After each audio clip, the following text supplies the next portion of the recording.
चीन में मेरा वतन है, वहाँ के मुसलमान के अकायद और फ़िक़्ह हनफी में 99% चीन के मुसलमान अहले सुन्नत वल जमात हैं। इस वक्त चीन दुनिया में बहुत पावरफुल कंट्री है। आज हम तमाम मोबाइल यहाँ रखा हुआ वो लगभग 90% चीन का पैदावार है। मेरा मादरी ज़बान चाइनीज़ है। अब चीन के बारे में थोड़ा मैं जानकारी दे दूँ।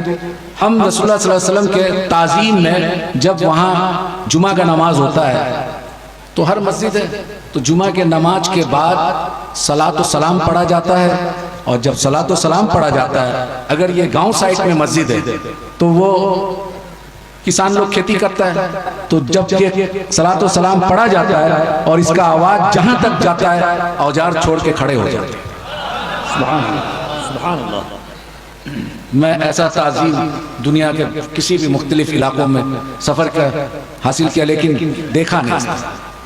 आज से 250 साल पहले 4 बुजुर्ग हिंदुस्तान आए थे चीन से। उनको सिलसिला नक्शबंदिया मुजद्दिदिया में बैत किए, खिलाफत दिए। उन 4 में 3 इमाम थे, तीनों को इजाज़त और खिलाफत मिली। ये 3 शख्स जिसको खिलाफत मिली थी उनका नाम है सैयद दाऊद रहमतुल्लाह अलैह, शाह कमालुद्दीन नक्शबंदी रहमतुल्लाह अलैह, शाह शमसुद्दीन रहमतुल्लाह अलैह। ये 3 खानका 250 साल से चीन में मौजूद है आज तक। मेरी तालीम चाइना में हुई। जब तमाम तालीम खत्म हो गया, ग्रेजुएशन हो गया चाइनीज ज़बान में, तो मेरा वालिद साहब कहे कि क्या बनना चाहते हो, डॉक्टर, इंजीनियर? तो हमने कहा कि हमारे आबो अजदाद क्या था। हम अपने दादा के बारे में ज़्यादा जानकारी नहीं था।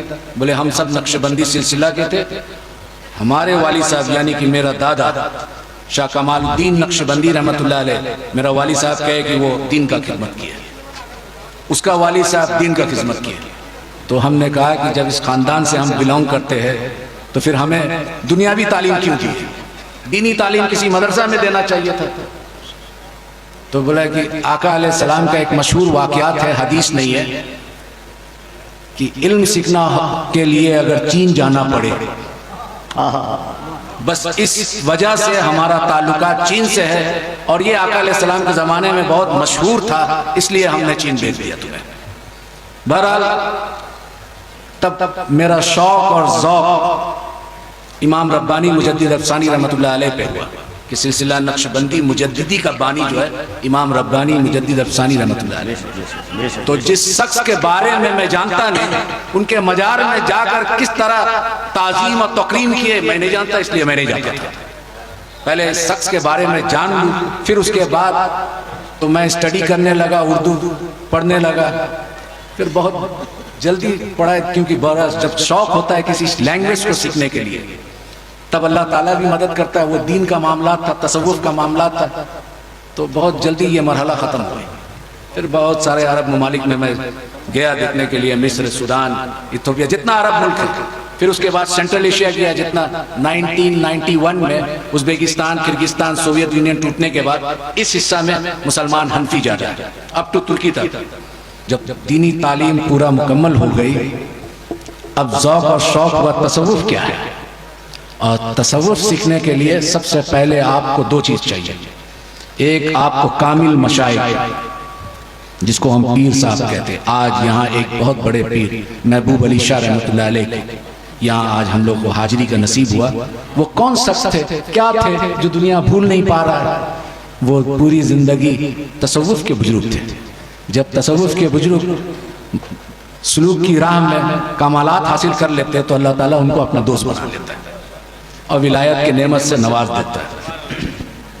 तो उन्हीं के एक ज़ौक़ और शौक़ और एक रूहानी निस्बत हमें यहाँ खींच लेके आई। वो तबलीग जमात के 16 आदमी थे। आज तो तबलीग जमात चीन में बैंड है, वहाँ भी बैंड है। सिर्फ अगर चीन का सरकार इस्लाम को कबूल करता है तो वो बोलता है कि खानका के जैसा मुसलमान बनाओ जो मोहब्बत फैलाता है।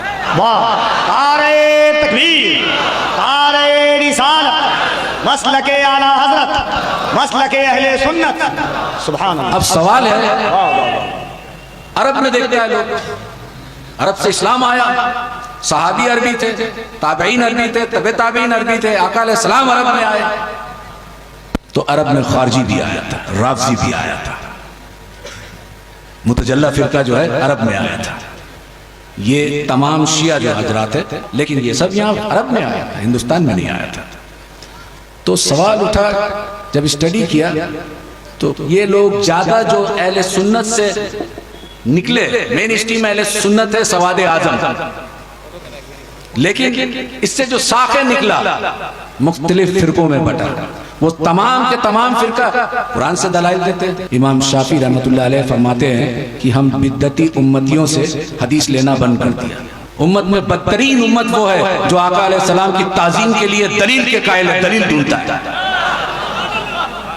आका अलैहिस्सलाम के ताजीम के लिए जो दलील मांगे वो इमाम शाफी के नजदीक बदतरीन उम्मत है।